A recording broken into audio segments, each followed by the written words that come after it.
Se forger très longtemps avant, dans les années 55, vous l'avez mis l'histoire de Mathusalem, si vous voulez, les trois piliers du développement durable, c'est-à-dire l'économique, le social et l'environnemental. Et le développement durable a trouvé une définition juridique, alors ça a été un petit peu compliqué ces définitions juridiques, en tout cas dans la déclaration de Rio en 1992, où on dit que le développement durable, c'est le développement qui permet le développement économique tout en préservant l'environnement et également en protégeant les droits sociaux. Voilà. Donc c'est un développement, si vous voulez, qui ne nuit pas à l'humanité. L'humanité étant considérée dans son présent, c'est-à-dire les droits sociaux, et dans son futur, c'est-à-dire la préservation de la planète, la préservation du cadre de vie dans lequel nos enfants et nos petits-enfants pourront s'épanouir.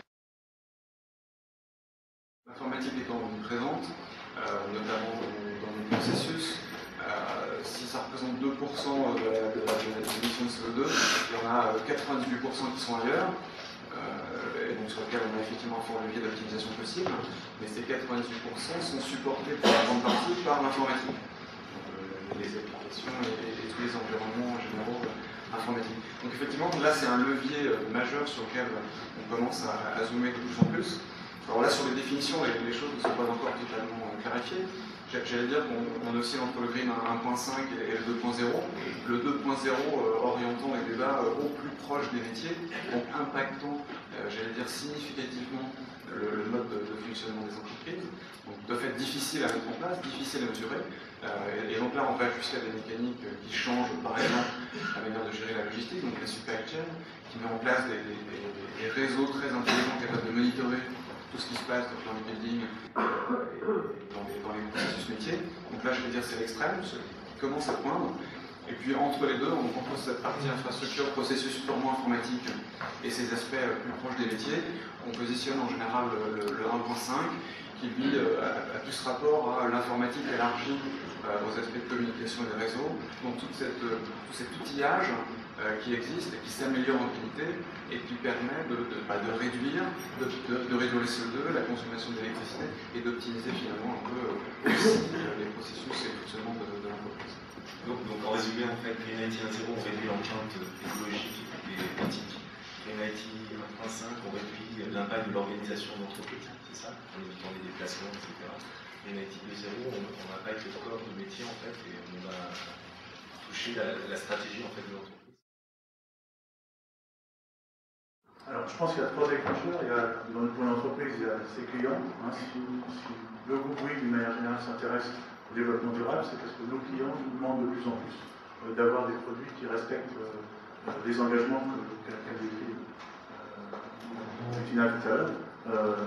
Et tous ces engagements, pour les prendre, ça se comprend un claquement de doigts, il faut beaucoup de temps. Quand on fabrique des routes, quand on fabrique des logements, il y a toute une filière à emmener pour que tout ça soit mis en œuvre. Nos actionnaires aussi, il y a de plus en plus de nos actionnaires qui nous demandent des comptes. Vous avez dit, madame, tout à l'heure, il fallait produire maintenant, à côté des bilans qu'on produisait avant, des bilans extra-financiers, dans lesquels on prend des engagements, et c'est plus l'époque du greenwashing, maintenant il faut vraiment avoir des mesures de nos engagements et les respecter. Et puis le troisième, c'est un peu vous devant, qui est rentré dans l'entreprise. Si on veut recruter des talents, de plus en plus de jeunes collaborateurs vont faire le tri entre les entreprises qui ont pris ces engagements et qui les respectent, et d'autres entreprises qui ne vont pas. Within the data center, there's a huge amount of energy savings that can be made, whether it's actually the free focus areas or whether it's in the actual design right from the beginning. Within the data center, there's the design element of how you actually design the data center from the design of the layout of the building. It could be the external site, the landscaping. Are you thinking and considering of green roofs? So the design in both at the beginning from the concept through to any retrofits and refurbishments that you're doing is a key thing to actually implement any savings from an energy efficiency point of view. The second part is the actual technology that's in there, is making sure that you're using things like virtualization, whether you're using standardization, legacy servers, making sure legacy servers are decommissioned. Went through one company, there was 1,500 servers, mid-range to high-end servers that were not being used, and the rest of the company, the rest of the organisation was going out and buying other servers. Down to the processes, the efficiency within process, it's a key thing. ITIL, as a body, finally has recognised the data centre facilities aspect and operations management within V3. There's an area that's now broken out, 11 areas that how you manage your data centre. Une première décision que prennent beaucoup d'entreprises, c'est de passer à 4-5 ans la durée de vie des ordinateurs, des postes de travail. Deuxième démarche, c'est d'éviter qu'ils fonctionnent quand il n'y a personne devant le poste de travail. Là aussi, c'est éteindre, ce que font beaucoup d'entreprises, c'est éteindre le PC la nuit.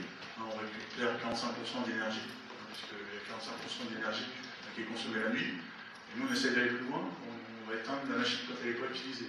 Après, si on veut récupérer un parc, on se pose la question d'avoir ce qu'on appelle des terminaux légers, pour un certain nombre de métiers, comme les comptables, les hôtesses d'accueil, comme les call centers, etc.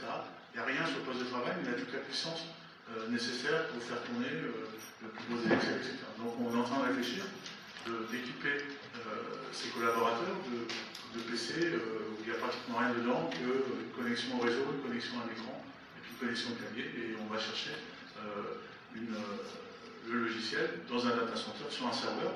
Et là, on a autant de versions logicielles que d'utilisateurs simultanés, pas autant de machines qui tournent que d'utilisateurs dans l'entreprise.